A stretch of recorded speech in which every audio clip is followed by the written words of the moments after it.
कारण म्हणजे तेही एक प्रकार, त्यावेळी त्याला राजकारणच म्हणायचे. आता काय झालं की सत्ताकारण जे आहे, पॉवर पॉलिटिक्स, तेच केवळ राजकारण असा त्याचा अर्थ अभिप्रेत झाला आहे. दुर्दैवाने समाजाची सेवा करणं, दीनदुबळ्यांची सेवा करणं प्रामाणिकपणे, निरपेक्ष भावनेने, निस्वार्थी भावनेने, खऱ्या अर्थाने हेच राजकारण आहे. आणि मला विशेषतः या गोष्टीचा आनंद आहे की मी नेहमी BJPचा अध्यक्ष होतो तेव्हाही सगळ्यांना सांगतो, 80% समाजकारण करा आणि 20% राजकारण करा. मला परवाच काल एका इंटरव्ह्यूमध्ये एका मोठ्या एजन्सीच्या ह्याच्यात त्यांनी मला विचारलं की तुमच्या आयुष्यातला सगळ्यात मोठं काम कोणतं आहे. तर मी ज्यावेळी मंत्री झालो त्यावेळी 1 कोटी लोक, माणूस माणसाला खिचत होता खांद्यावर किंवा सायकल रिक्षावर. ही अतिशय अमानवीय प्रथा होती, म्हणजे मानवीय शोषण होतं.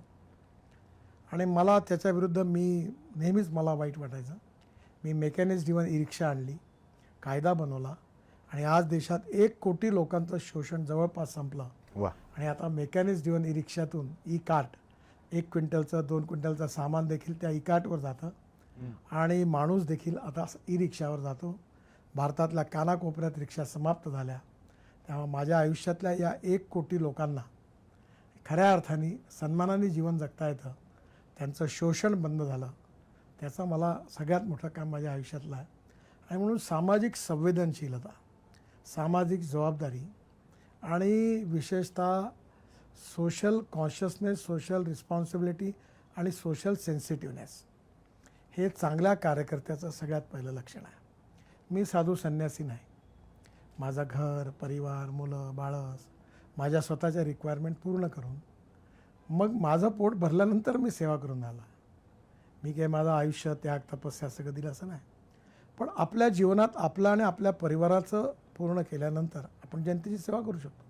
मी आत्ता काल लोकसभेच्या प्रचारात सुरुवात केली तर मी लोकांना सांगितलं की मी पोस्टर नाही लावणार, बॅनर नाही लावणार, कटआउट नाही लावणार, पण मी तुमचा आशीर्वाद घ्यायला तुमच्याकडे येईल.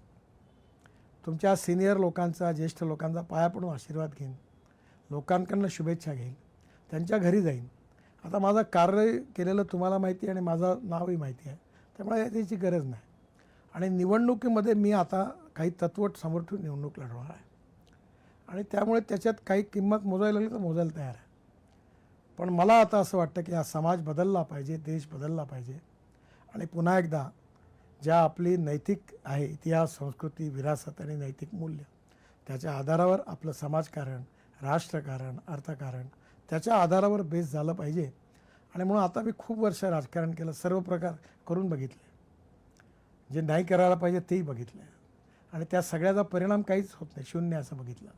तेव्हा मी ठरवलं की आता यात गुणात्मक परिवर्तन करण्याकरता उर्वरित आयुष्यात आपण प्रयत्न करायचे आणि कुठेतरी समाजात त्याची सुरुवात आपल्यापासून करायची की आपण हे करू, म्हणजे लोकांनाही आपल्याला म्हणता येईल की तुम्ही हे करा आणि नक्कीच समाज बदलेल असा मला विश्वास आहे. देशातला सगळ्यात सुंदर दिव्यांग पार्क बांधला, उद्घाटन झाला. तिथे 9 प्रकारच्या थेरपी आहेत. साऊंड थेरपी, नंतर music therapy, water therapy, smell therapy आणि त्याचे इक्विपमेंट्स आहेत. आणि मुलांची दिव्यांग ते दिवसभरात तिथेच खातील, पितील, राहतील. तिथे ब्रेन लिपीमध्ये सगळं लिहिलेलं आहे.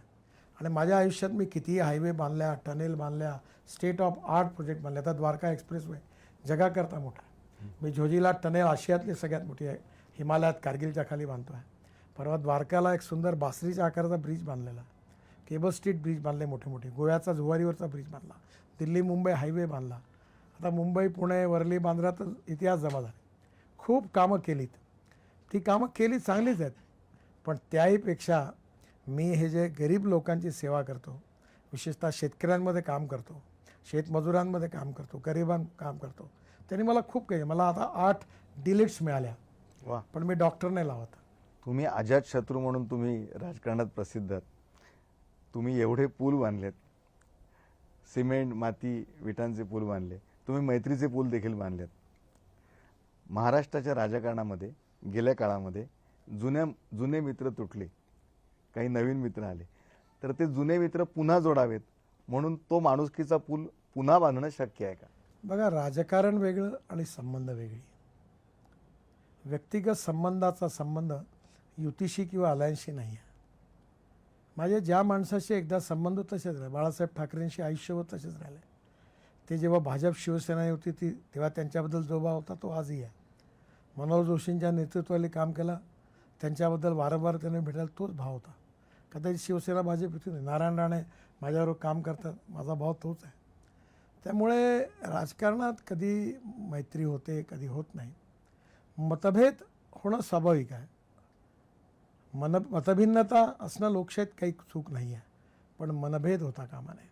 आम्ही एकमेकाचे विरोधी आहोत, दुश्मन नाही आहोत. बाकी अटल बिहारी वाजपेयी म्हणायचे, पार्ट्या येतील, बदलतील, बिघडतील, पुन्हा अलायन्स होतील, पुन्हा तुटतील, लोक येतील आणि जातील, पण हा देश इथे राहील, हा समाज इथे राहील. या देशाच्या आणि समाजाच्या हिताकरता आपल्याला काम करायचं आहे. माझं जीवन जे आहे, अटलजींनी म्हटलं आहे की ह्या देशाकरता आहे. ते समजून आपण काम केलं पाहिजे असं माझं प्रामाणिक मत आहे. आणि आपल्या भाषणातून लोकांना मार्गदर्शन करण्यापेक्षा आपण स्वतः कृतीतून ते करावं, म्हणजे मग आपल्याला लोकांना सांगण्याचा नैतिक अधिकार आहे. त्यामुळे माझ्या सगळ्यांशी संबंध आहे. कोणी माझ्याकडे का माझी तर आयडेंटिटी लपलेली नाही आहे. मी संघाचा स्वयंसेवक आहे, भाजपचा कार्यकर्ता आहे. माझी विचारधारा is a part of life conviction to me. पण मी कम्युनिस्ट पार्टीच्या मुख्यमंत्र्याबरोबर माझे संबंध चांगले आहेत. कायदेशीर काम सगळ्यांचं झालं पाहिजे. मोदींनी पण सांगितलं, सबका साथ, सबका विकास, सबका प्रयास. त्यामुळे सगळ्यांशी संबंध आहेत. मी कधीही जात, पंथ, धर्म, भाषा आणि पार्टी याच्या आधारावर कोणाला डिस्क्रिमिनेट करत नाही. माझ्याकडे येणाऱ्या माणसाला जो प्रश्न घेऊन येतो, समस्या घेऊन येतो, त्याला जात, पंथ, धर्म, भाषा, पार्टी विचारत नाही. जे योग्य काम असेल ते सगळ्यांचं करतो, अयोग्य काम असेल ते करत स्वतःच्या जवळच्या माणसाचं नाही करत, त्याला सांगतो चुकीचं आहे. आणि त्यामुळे मला वाटतं हे जे समाजकारण आहे हेच खरं राजकारण आहे. आता का कटुता दिसते? अशी राजकीय पक्षांमध्ये एवढी कटुता आली आहे. काल निवडणूक आयुक्तांनी सांगितलं की तुम्ही प्रचार करा, पण इतका पण टोकाचा विरोध करू नका की नंतर तुम्ही पुन्हा कधी एकत्र याल तर तुम्हाला त्याची खंत वाटेल. इतकंही शत्रुत्व करू नका, असं निवडणूक आयुक्त देखील काल म्हणाले. तुम्हाला वाटतं का की कुठे ना कुठे काही तुटलेले असे सांधे जोडावेत? बघा, एक गोष्ट खरी आहे की आपली लोकशाही ही जगातली सगळ्यात मोठी लोकशाही आहे. आणि ही लोकशाही चार स्तंभावर उभी आहे. त्यामध्ये legislative wing, executive wing, judiciary आणि मीडिया या चौघांची जबाबदारी आहे, कर्तव्य आहे की आपण या लोकशाहीमध्ये गुणात्मक परिवर्तन केलं पाहिजे. ही गोष्ट खरी आहे की काळाच्या ओघात डिटोरेशन झालेलं आहे आणि डिटोरेशनला आम्ही सगळे जबाबदार आहोत. आणि त्यामुळे पुन्हा एकदा हे जे 4 पिलर्स आहेत लोकशाहीचे, त्यांनी सगळ्या राजकीय पक्षांनी स्वतःपुरतं हे ठरवलं की आम्ही हे करू आणि हे करणार नाही आणि आम्ही या प्रकारे चांगलं वागू. सगळ्यांनीच ठरवलं तर बदलून जाईल.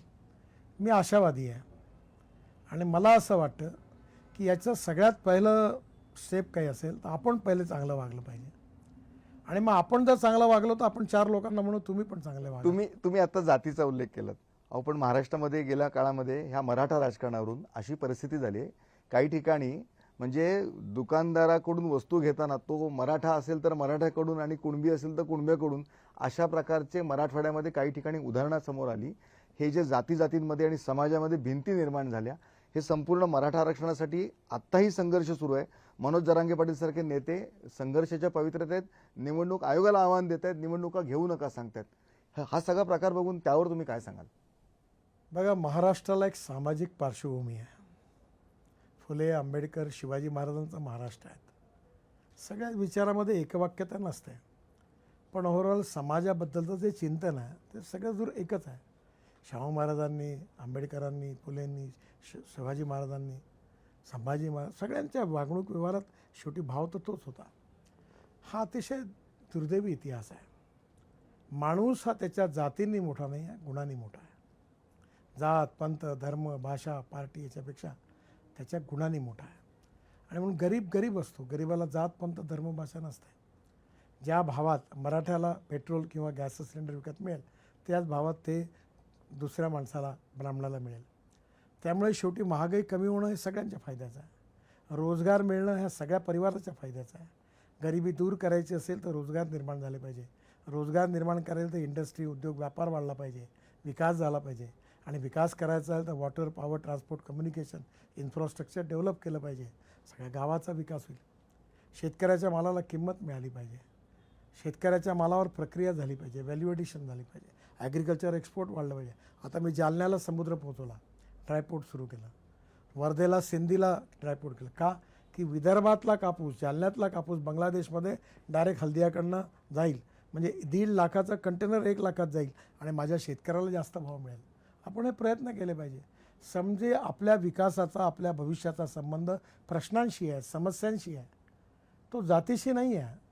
आणि आरक्षण जर सगळ्यांनाच द्यायचं तर 100% आरक्षणाचा अर्थ कोणालाच आरक्षण नाही.